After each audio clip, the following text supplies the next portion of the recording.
No map, no compass, no GPS. Just a wooden ship, open ocean, cold wind, and a sky that could vanish behind fog at any moment. For days, a Viking crew could sail without seeing land. Birds do not sleep at sea forever. No coastline, no lighthouse, no modern chart, no radio signal. One wrong direction could mean missing Greenland completely. Too far north, ice. Too far south, empty sea. And still, Norse sailors crossed the North Atlantic. So the real question is not whether they were brave. The real question is this: how did they know where they were going? This was not only legend. At Meadows in Newfoundland, archaeologists found remains of a Norse settlement.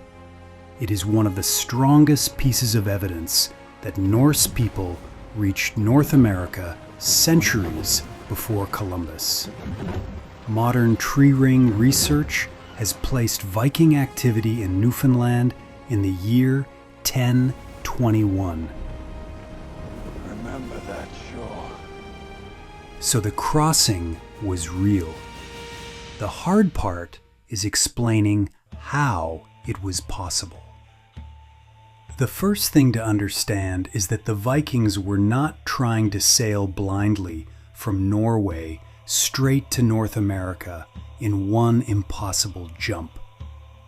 Their Atlantic world worked more like a chain.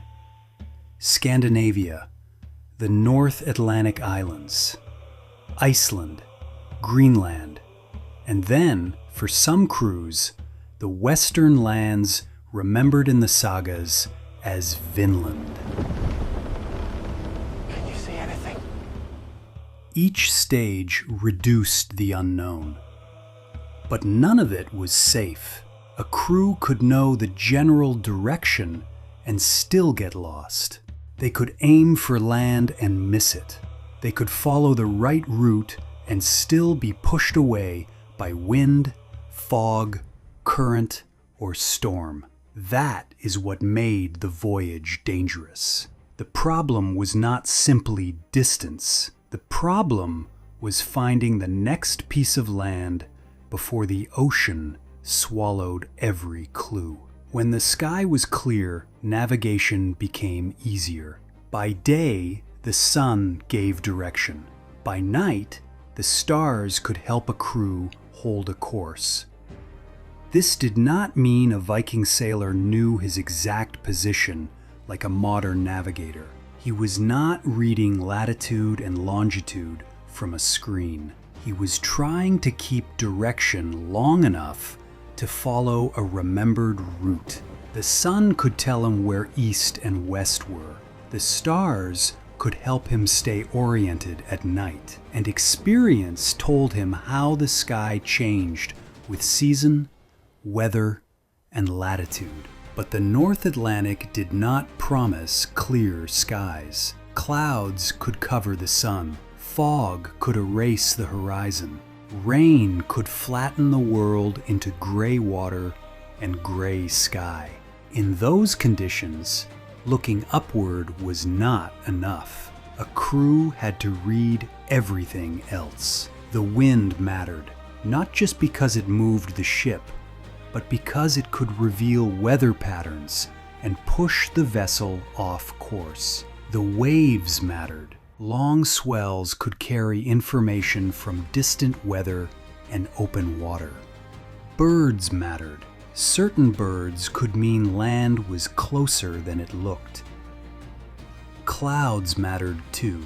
Clouds can form differently over land, and a trained sailor might read the sky as a warning that the coast was near. Sea color, floating material, smell, temperature, and the behavior of animals could all become clues. None of these signs was perfect. A bird could mislead. A cloud could be misunderstood. A wind could change. But together, they gave the crew a way to reduce uncertainty. That is the key. Viking navigation was not one magic trick. It was pattern reading. The sailors were stacking clues. Sun when the sky was clear. Stars when the night allowed it. Wind when the sail pulled. Waves when the water changed. Birds when land might be near. Clouds when the horizon gave them nothing. And memory when the sea stopped giving answers. There is one possible tool people love to talk about: the sunstone. The idea is that a crystal could help locate the hidden sun when the sky was cloudy. It sounds almost like fantasy, but the careful answer is more complicated. Some experiments and simulations suggest that this kind of method could work in certain conditions. That does not prove every Viking navigator used it, and it does not mean the sunstone solved the whole problem. So in this story, the sunstone is not the answer. It is a possible piece of the puzzle, a tool that might have helped, but not something we should treat as proven for every voyage. The more reliable answer is less dramatic, but more impressive: experience, route memory, observation, and discipline. A Viking crew did not need to understand the ocean in a modern scientific way, but they did need to know what signs mattered. They needed to know when birds suggested land, when fog was dangerous, when the wind was helping them, when it was pushing them away, when the sea felt wrong, and when the safest decision was not to keep going, but to wait. The ship itself was part of the system. A Viking ocean vessel was not comfortable. It was open to spray, cold, and wind. The crew had little protection. The deck could be wet for days. Food and water had to be managed carefully. Sleep was difficult. But the ship was built for the world these sailors knew. It could move through rough northern water. It could carry people, cargo, and supplies. It could sail when the wind was right and be rowed when needed. It was not a modern ship. But it was not a random wooden boat either. It was a tool shaped by generations of seafaring. Still, even the best ship could not remove the danger. A storm could scatter the route. Fog could hide land until it was too late. Clouds could take away the sun for days. A wrong estimate could turn a planned crossing into a search for land that never appeared. And in the North Atlantic, being wrong was not just inconvenient, it could be fatal. That is why the idea of Vikings crossing without maps is so easy to misunderstand. They were not sailing with nothing. They were sailing without modern instruments. There is a difference. They had no GPS, no magnetic compass in the modern sense, no printed chart of the Atlantic, but they did have a mental map of routes, seasons, landmarks, winds, and sea behavior. They had sailors who learned from other sailors.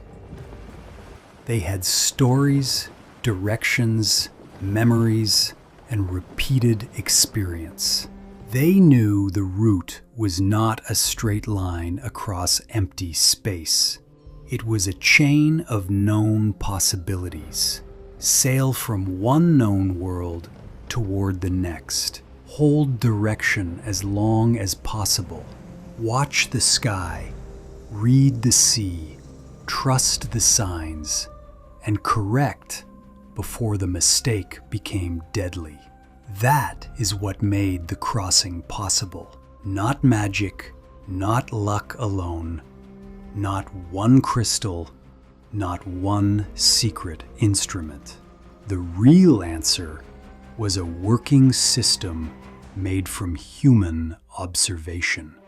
When the sun appeared, they used it. When the stars appeared, they used them. When the sky disappeared, they looked to the water, the wind, the birds, and the clouds. When they neared land, they searched for signs before land itself became visible. And when they had no single answer, they combined weak clues into a stronger decision. This kind of navigation was not precise in the modern sense. It was fragile. It could fail. And sometimes it did. But it was good enough for skilled crews to cross from Greenland toward Newfoundland and to return with stories of lands across the ocean. That is why the Viking Atlantic crossing still feels unreal. It was not because they had secret technology beyond our understanding. It was because they had learned to treat the ocean like a living map. A map without lines. A map without ink. A map made of sun, wind, waves, birds, clouds, memory, and risk. The ocean did not give Vikings a road. It gave them signs, and the sailors who survived were the ones who knew how to read them. Next on Escape Lore, the frozen sea had another problem. What happens when the fire goes out?